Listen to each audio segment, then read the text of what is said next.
احمدپور شرقیہ خون سفید ہو گیا، اپنے حصے کی جائیداد مانگنے پر حقیقی چچا رب نواز اور ان کے بیٹے جان کے دشمن بن گئے۔ مزید دیکھتے ہیں جام راجہ کی اس رپورٹ میں۔ احمدپور شرقیہ کے نواحی علاقے موزہ لاڑ میں خون سفید ہو گیا، اپنے حصے کی جائیداد مانگنے پر چچا رب نواز اور ان کے بیٹے جان کے دشمن بن گئے۔ جائیداد کے حصول کے لیے متاثرین نے سول کورٹ میں کیس بھی کیا ہوا ہے، جس کی رنجش پر رب نواز اور ان کے بیٹے آئے روز اہل خانہ کو تشدد کا نشانہ بناتے رہے اور کیس واپس لینے پر شدید دباؤ ڈال رہے تھے۔ ہمارے انکار پر جان سے مارنے کی دھمکیاں دے رہے تھے۔ متاثرین کا اعلیٰ حکام سے جان کی تحفظ فراہم کیے جانے اور رب نواز اور ان کے بیٹوں کے خلاف قانونی کارروائی کرنے کا مطالبہ کیا۔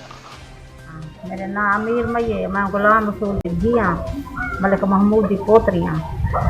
میرے کو ڈاڑی کو حصہ مل گئے، میرے کو ڈاڑے کو حصہ نہیں دے سب کچھ دھمکیاں دینا۔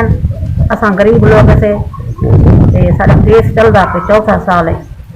اساں غریب بہو سے ساری سوئی وجے پہلا انصاف تھیا وجے کتا وجے انصاف